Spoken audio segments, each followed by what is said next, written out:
Selamat siang kepada Ibu Clara selaku dosen pengampu mata kuliah Migrasi Internasional dan selamat siang juga kami ucapkan kepada teman-teman hubungan internasional. Di sini kami kelompok 6 akan mempresentasikan hasil diskusi kami dengan topik Migration and Development dengan studi kasus pengaruh migrasi Turki terhadap budaya dan ekonomi Jerman. Tapi sebelum itu izinkan kami memperkenalkan diri. Perkenalkan saya Indah Yoga dengan NIM 21125211002. Perkenalkan, nama saya Agung Isra Agung Masna Pratiwi dengan NIM 21125211007. Dan saya Zakaria Billy Apriusman Tupang dengan NIM 21125211073. Baik, next slide. Baik, adapun topik bahasan kita pada presentasi kali ini, yang pertama akan dimulai dari latar belakang, kemudian rumusan masalah, selanjutnya ada tujuan, metode penulisan, pembahasan, dan kesimpulan. Bisa di next slide.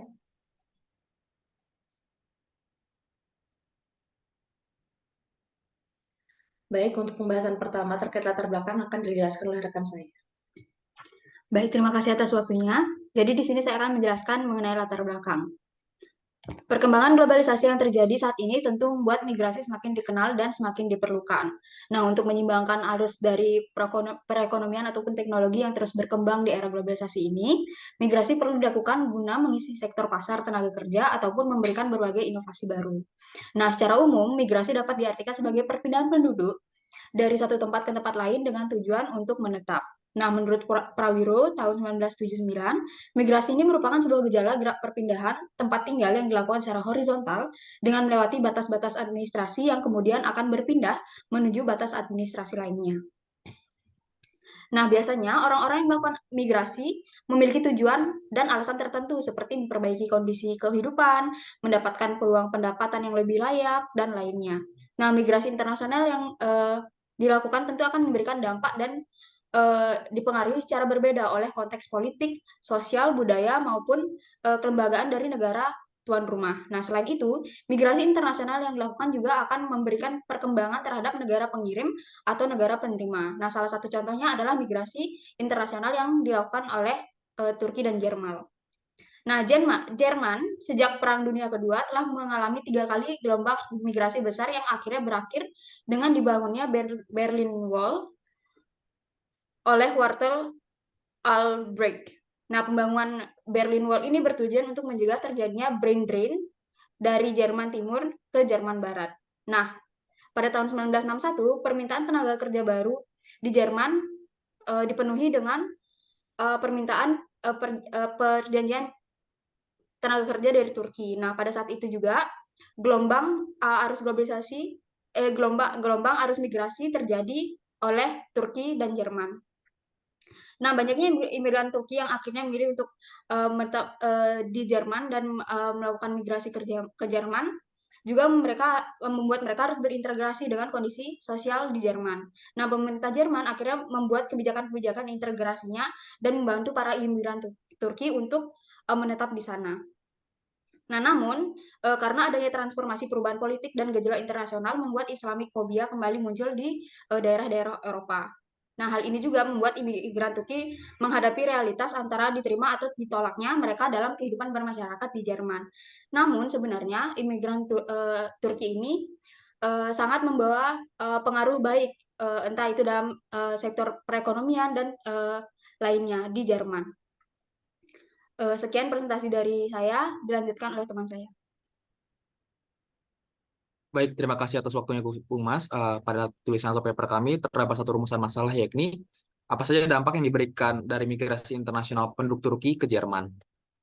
Lalu pada paper kami juga terdapat 3 tujuan, yakni yang pertama untuk memahami bagaimana proses migrasi internasional Turki-Jerman dapat tercipta. Kemudian yang kedua adalah untuk memahami apa saja dampak ekonomi bagi Jerman yang ditimbulkan dari migrasi internasional Turki-Jerman. Dan yang terakhir untuk memahami apa saja dampak budaya bagi Jerman yang ditimbulkan dari migrasi internasional Turki-Jerman. Next slide. Baik, di sini saya akan melanjutkan dengan metode penulisan, di mana tulisan ini adalah tulisan yang menggunakan metode kualitatif deskriptif. Metode ini melibatkan penggunaan dari berbagai bahan empiris seperti penggunaan studi kasus, pengamatan, teks sejarah, dan berbagai bahan empiris lainnya yang akan menggambarkan momen yang problematis. Nah, pengumpulan sumber data yang dapat pada tes sekunder yang diperoleh dari artikel atau jurnal ilmiah, buku, berita, dan lain sebagainya. Guna menunjang untuk penelitian ini, teknik yang kami gunakan yaitu adalah untuk mengumpulkan data adalah berupa teknik studi kepustakaan atau library research. Baik, bisa di next slide. Baik, terima kasih atas waktu yang indah. Migrasi Turki-Jerman tercipta dari kebutuhan akan Jerman selepas Perang Dunia Kedua. Selepas Perang Dunia Kedua, setidaknya Jerman mengalami 3 kali gelombang migrasi yang cukup besar. Hal ini berdampak pada kekurangan sumber daya manusia selepas Perang Dunia Kedua. Dari kebutuhan akan sumber daya manusia tersebut, kesepakatan bilateral antara pemerintah Jerman dan Turki tercipta. Tepatnya pada tanggal 30 Oktober 1961, perjanjian yang disepakati tersebut menghasilkan suatu program yang dinamakan guest worker atau pekerja tamu. Pada awal kesepakatan pemerintah Turki dan pemerintah Jerman mengatur bagaimana mekanisme perekrutan pekerja. Kesepakatan pelatihan ini bernama Welsh Windcraft Institute. Pada kesepakatan tersebut memiliki tujuan untuk memberikan program pelatihan sementara pada masyarakat Turki agar siap dipekerjakan di Jerman. Adapun mekanisme untuk dapat bekerja di Jerman memiliki 2 langkah. Langkah pertama yakni dari sisi penerima yaitu Jerman.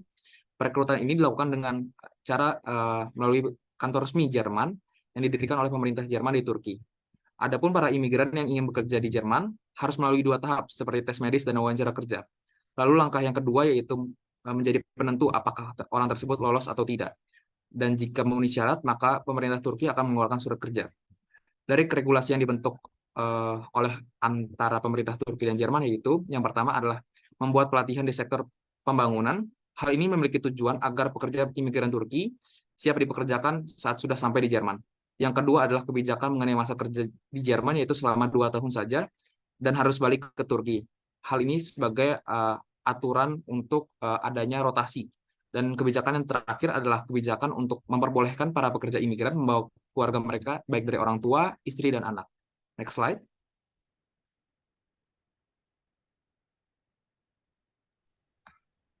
Baik, saya akan menjelaskan mengenai pengaruh migrasi internasional Turki-Jerman pada bidang ekonomi dan budaya. Nah, tadi sudah dijelaskan mengenai bagaimana awal mula migrasi internasional dari Turki dan Jerman tercipta. Sekarang saya akan menjelaskan pengaruh migrasi internasional yang dilakukan oleh Turki dan Jerman. Nah, Jerman ini memiliki sistem tradisi keluarga yang disebut dengan ideologi breadwinner. Nah, ideologi breadwinner ini merupakan sistem tradisi keluarga Jerman yang mana perempuan di Jerman ini kebanyakan memilih untuk tidak bekerja dan menjadi ibu rumah tangga, sedangkan untuk urusan-urusan keuangan sepenuhnya akan diserahkan ke suami. Nah, maka dari itu, masyarakat di Jerman tentu akan mencari pekerjaan yang menghasilkan dan menghindari pekerjaan yang riskan seperti aktivitas kewirausahaan. Nah, masyarakat Turki memiliki etnis yang tinggi dalam hal aktivitas kewirausahaan. Nah, aktivitas kewirausahaan ini tentu menjadi sebuah elemen yang penting guna meningkatkan penghasilan dan mengurangi tingkat pengangguran yang ada. Nah, berbeda dengan di Turki, berbeda dengan Turki dan negara migrasi Eropa lainnya, Jerman memiliki tingkat aktivitas kewirausahaan yang rendah. Nah, hadirnya para imigran Turki ini memberikan kontribusi besar dalam aktivitas kewirausahaan di Jerman. Nah, imigran Turki ini mulai mendirikan toko-toko kelontong kecil sampai membuka usaha makanan seperti pizza maupun es krim. Nah, salah satu aktivitas kewirausahaan imigran Turki yang sangat terkenal hingga saat ini yaitu usaha kebab. Nah, usaha kebab yang terkenal ini membuat bentuk kewirausahaan yang dimiliki para imigran Turki berkembang sangat pesat dari sektor jasa menjadi sektor IT. Nah, perkembangan dan kontribusi yang diberikan oleh para imigran Turki ini membuat perekonomian di Jerman perlahan membaik. Nah, ketika adanya krisis ekonomi yang terjadi di daerah-daerah Eropa, Jerman menjadi satu-satunya negara di Eropa yang bergabung dalam Eurozone yang saat itu masih memiliki pangkat AAA menurut Standard & Poor's. Nah, di tahun 2011 juga, Jerman mencapai rekor baru dalam perdagangan bilateral sejumlah 31,4 miliar euro walaupun didampingi oleh krisis ekonomi yang terjadi di Eropa. Nah, dengan aktivitas kewirausahaan yang dilakukan oleh para imigran Turki membawa Jerman menjadi salah satu dari 15 negara dengan ekonomi terbesar di dunia. Nah, hadirnya imigran Turki ke Jerman juga secara tidak langsung membawa kebudayaan baru ke Jerman. Nah, Turki yang memiliki etnis tinggi dalam aktivitas kewirausahaan mengembangkan hal tersebut di negara yang menghindari dan menganggap bahwa aktivitas kewirausahaan ini sangat tidak menguntungkan. Nah, para imigran Turki ini membuat masyarakat Jerman memahami bahwa aktivitas kewirausahaan merupakan sebuah elemen penting guna mengurangi tingkat pengangguran ataupun tingkat kesejahteraan dengan dibukanya lapangan kerja baru. Nah, namun aktivitas kewirausahaan yang dilakukan oleh Turki di Jerman ini sebenarnya bukan semata-mata dilakukan karena tradisi kewirausahaan yang dimiliki oleh Turki. Namun, imigran Turki menyadari bahwa sebagian besar masyarakat Jerman saat itu merupakan masyarakat pekerja dengan low skilled. Nah, selain itu, banyaknya perempuan yang hanya mengandalkan suami dalam hal kebutuhan keuangan membuat imigran Turki mulai membuka toko-toko kelontong ataupun toko-toko makanan untuk membuka lahan pekerjaan bagi para perempuan ataupun masyarakat pekerja low skilled yang ada di Jerman. Nah, dengan bawa etnis dan tradisi kewirausahaan di Jerman, imigran Turki pada akhirnya berhasil mengembangkan aktivitas kewirausahaan di Jerman, menyediakan lapangan kerja untuk masyarakat pekerja low skilled, mengubah perspektif dan pandangan masyarakat mengenai aktivitas kewirausahaan, dan tentu saja membantu Jerman dalam meningkatkan perekonomian yang saat itu sedang dalam situasi krisis. Baik, bisa di next slide. Baik, masuk ke bab penutup dari presentasi kami. Di sini saya akan menyampaikan kesimpulan dari pembahasan kelompok kami, di mana migrasi Turki dan Jerman yang telah tercipta dari kebutuhan akan Jerman pasca Perang Dunia Kedua.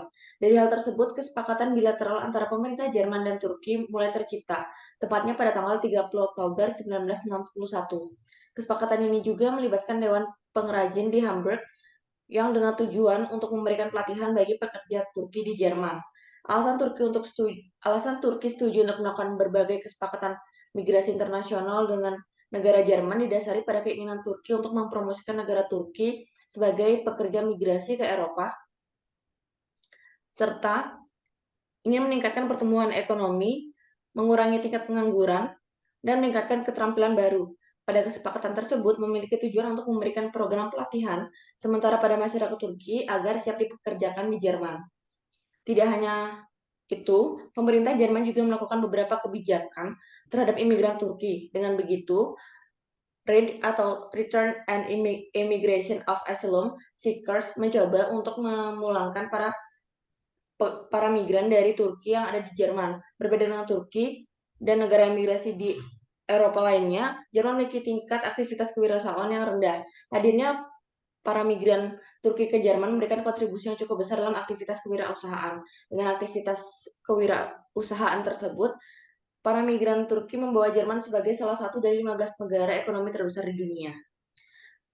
Bisa di next slide. Dan ini adalah beberapa referensi yang kelompok kami gunakan. Baik, itu tadi pembahasan dari kelompok kami mengenai migration and development dengan studi kasus migran Turki dan Jerman. Apabila teman-teman memiliki pertanyaan atau ada tanggapan, dapat diajukan melalui kolom komentar pada paper kami yang telah kami upload di G-Drive. Sekian dari presentasi kelompok kami mohon maaf apabila ada kesalahan baik yang disengaja ataupun tidak disengaja. Kami akhiri dengan selamat siang dan terima kasih.